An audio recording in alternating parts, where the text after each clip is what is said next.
तो मैं क्यों कहूं मैं इजराइल के साथ? मैं हर एक कमजोर के साथ हूं और मैं फिलिस्तीन के साथ हूं, मैं गारंटी से कहता हूं। आप अटल जी का बयान सुनना, अटल जी फिलिस्तीन के साथ थे, नेहरू जी फिलिस्तीन के साथ थे, इंदिरा गांधी फिलिस्तीन के साथ थी। और आज की सरकार अपने निजी संबंधों को बचाए रखने के लिए अपने देश की फॉरेन पॉलिसी खराब कर रहे हो। चाइना का मुकाबला करो अगर तुम में दम है प्रधानमंत्री जी, हम आपके साथ खड़े हैं। चलो चाइना की तरफ आगे बढ़ो, चलो कूच करो, हम देखेंगे आप में कितना दम है। आज से पहले गोली हम खाएंगे, ये देश हमारा है, इस मुल्क के लिए शहादत हम सहेंगे। लेकिन अगर आप देश से गद्दारी करोगे तो ये होने नहीं देंगे हम, इस बात को याद रखना। पूरी भीम आर्मी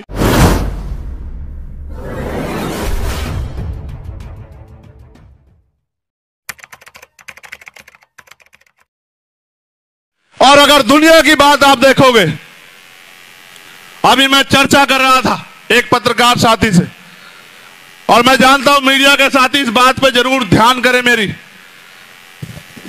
जैसे हमारे देश के प्रधानमंत्री जी को इजराइल दिखाई दिया, उनको मणिपुर दिखाई नहीं देता।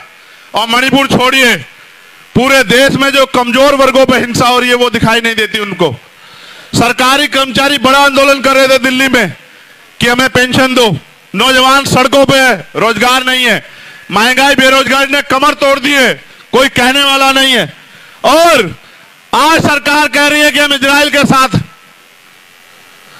आप ये जानते हो, अगर आपने इतिहास पढ़ा, और मेरा जमीर इस बात की गवाही देता है कि हमें हमेशा कमजोरों के साथ खड़ा होना चाहिए, अपने हक की लड़ाई लड़ने वालों के साथ खड़ा होना चाहिए। आप इतिहास उठा के देखो, अगर आप ये बात जानने का प्रयास करोगे इजराइल और फिलिस्तीन को, तो आपको पता लगेगा कि जिस तरह हमारे देश में हम लोग, इस देश के मूल निवासी, दलित, पिछड़े, आदिवासी और जो धार्मिक अल्पसंख्यक लोग हैं, वो जो बेबस लाचार हो रहे हैं अपने देश में वोट होते हुए भी, इसी तरह से इजराइल ने फिलिस्तीन की जमीन पे कब्जा किया और फिलिस्तीन के लाखों लोगों को बंदी बनाया और फिलिस्तीन को अपने देश में वहां के लोगों को मरने के लिए मजबूर किया। मैं हिंसा का समर्थन नहीं करता, मगर आप ये बताओ, अगर वहां फिलिस्तीन की लड़ाई गलत है तो देश ने जो आजादी की लड़ाई लड़ी अंग्रेजों के खिलाफ, वो कहां सही है आप बताओ?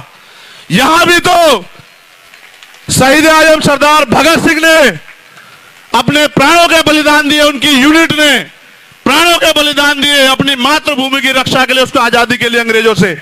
अगर आज उस बात को वो लोग गंभीरता से आगे बढ़ा रहे हैं, तो मैं क्यों कहूं मैं इजराइल के साथ?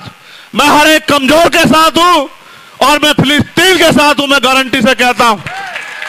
क्योंकि अगर किसी का हक छीनेगा वो चुप नहीं बैठेगा, सरकार को जवाब देना पड़ेगा कि सरकार अपने निजी स्वार्थों के चक्कर में विदेश पॉलिसी खराब ना करे।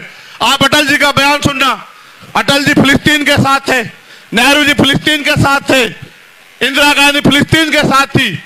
और आज की सरकार इजराइल से, वो उनकी जांच एजेंसी है जिससे हमारे नेताओं के अकाउंट खंगलवाने हैं, उनके फोनों में क्या है ये दिखवाना है, उनकी इंक्वायरी करवानी है। अपने निजी संबंधों को बचाए रखने के लिए अपने देश की फॉरेन पॉलिसी खराब कर रहे हो। चाइना का मुकाबला करो अगर तुम में दम है प्रधानमंत्री जी, हम आपके साथ खड़े हैं। चलो चाइना की तरफ आगे बढ़ो, चलो कूच करो, हम देखेंगे आप में कितना दम है। आज से पहले गोली हम खाएंगे, ये देश हमारा है, इस मुल्क के लिए शहादत हम सहेंगे। लेकिन अगर आप देश से गद्दारी करोगे तो ये होने नहीं देंगे हम, इस बात को याद रखना। पूरी भीम आर्मी, पूरी आज समाज पार्टी शोषितों, वंचितों, मजलूमों के साथ खड़ी है। और आप इतिहास जानते हैं।